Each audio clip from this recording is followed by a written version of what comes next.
Hello? I'm a man in my mid-30s. I'm reminded of a story from my early 20s. I had a close friend during my adolescence. We were in the same class throughout middle school and graduated from the same high school. I'm going to share a secret story about that friend. We became desk mates in middle school. I didn't know at first, but I later found out that his father wasn't around. My friend was always cheerful and bright. He was an average student in our class. I also had similar grades. We got along well in terms of personality. We visited each other's houses, and his house was much nicer than ours. I remember the first time I went to his house. There were family photos in the living room, and noticeably many photos of his father in the master bedroom. His father's smiling face looked really nice. My father is a quiet type who doesn't express his affection much. I asked my friend about his relationship with his father. He said, "I don't have a father." I was taken aback. No father? Living alone with his mother at such a young age? It struck me as odd. My friend briefly mentioned that his father had passed away in an accident. His mother was quite a beauty, tall and slim. She was quite different from my mother. As I was looking around the house, his mother brought me a sandwich and juice. My mother is a bit rough around the edges, but his mother seemed kind and dignified.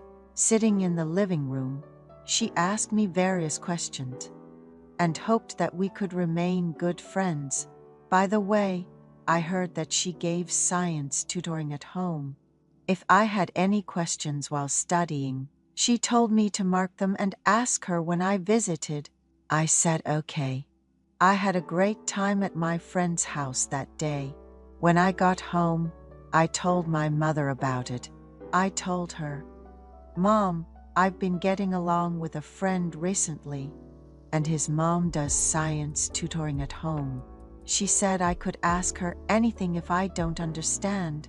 My mother said, "Really? She's a kind woman.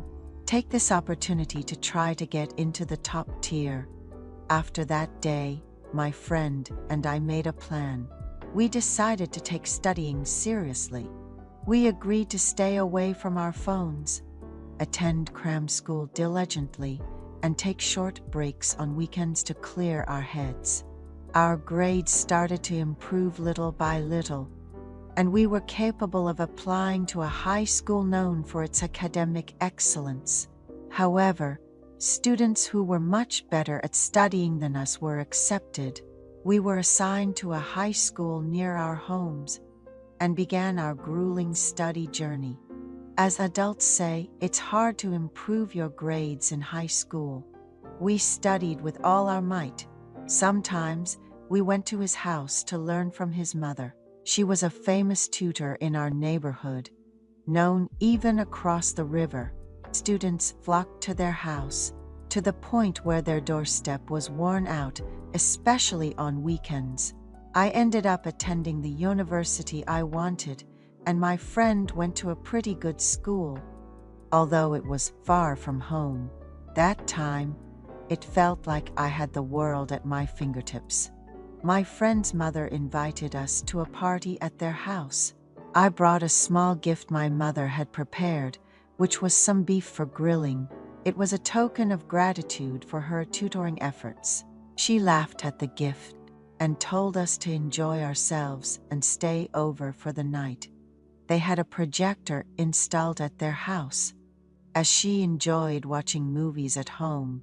That day, she played a nostalgic romance movie for us. We kept falling asleep and waking up during the movie. Of course, she watched it with us. My friend ended up sleeping on the sofa. His mother was seriously watching the movie. There was a somewhat sad scene, and I happened to wake up during it. She was wiping her tears with a tissue. I asked, "Is this movie very sad?" "I fell asleep and missed some parts." She showed tears, saying she was reminded of her late husband, and I gently held her hand to comfort her. My friend started living alone since his university was far away, and at first he came home often, but as he got used to his new life, he rarely came home. I also got busy with my part-time job and didn't get to see my friend as often. One day, I ran into his mother at the local supermarket. She was still a beautiful woman, and she seemed glad to see me. She said it was lonely living alone without her son, and invited me over for a meal before we parted.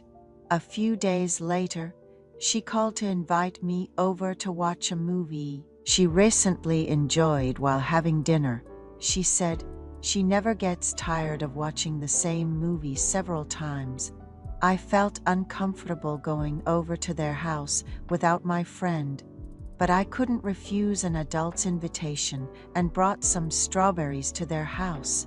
She had prepared an excessive amount of food. When I asked if she always ate like this, she said no, that she cooked depending on her mood that day. The meal she prepared was really delicious. She asked me about my university life, and I said it was awkward since I was only a freshman, but it was nice to have more free time compared to high school. She offered me a drink, and I took a sip and continued the conversation. When I asked her, "Do you have a boyfriend?" she said she met a man a few times who was introduced by one of her students' parents. He was polite, but she couldn't figure him out. She wasn't sure if she should continue to see him as a friend or as a potential partner.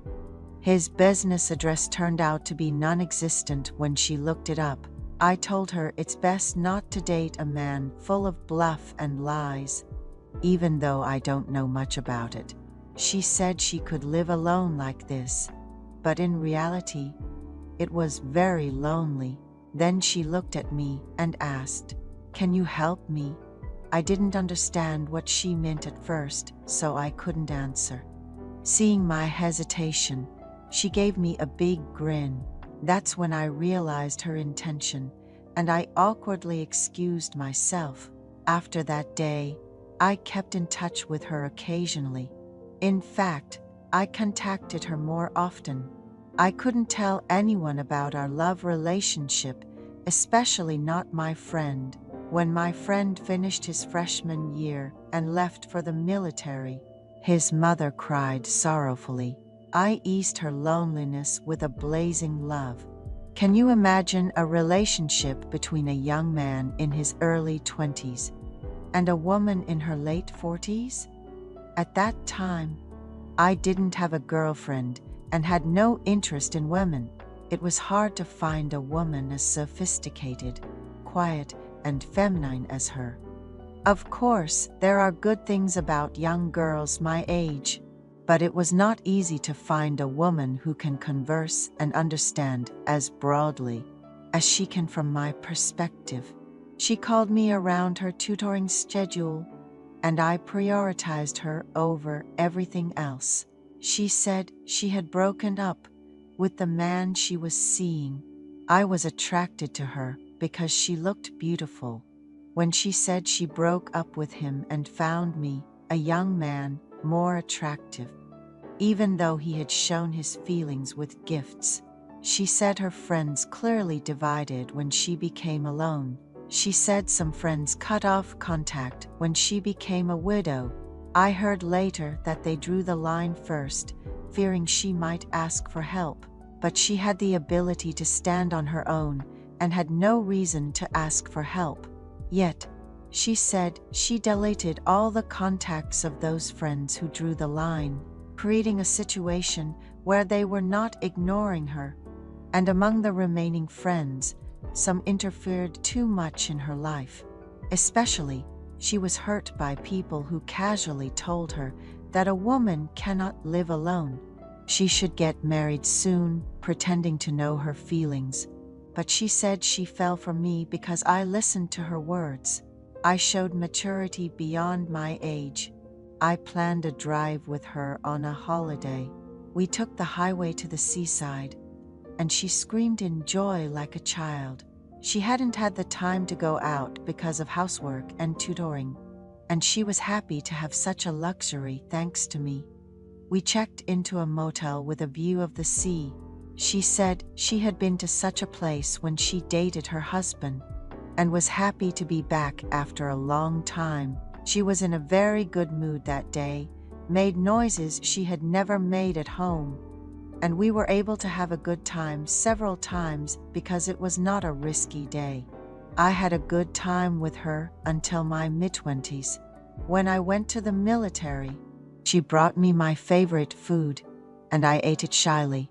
When I heard the news that she had become a star in the sky due to an accident on the highway, when I was about to return to school after being discharged from the military, I cried a lot.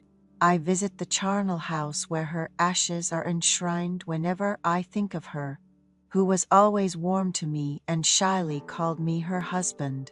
May you rest in peace in heaven.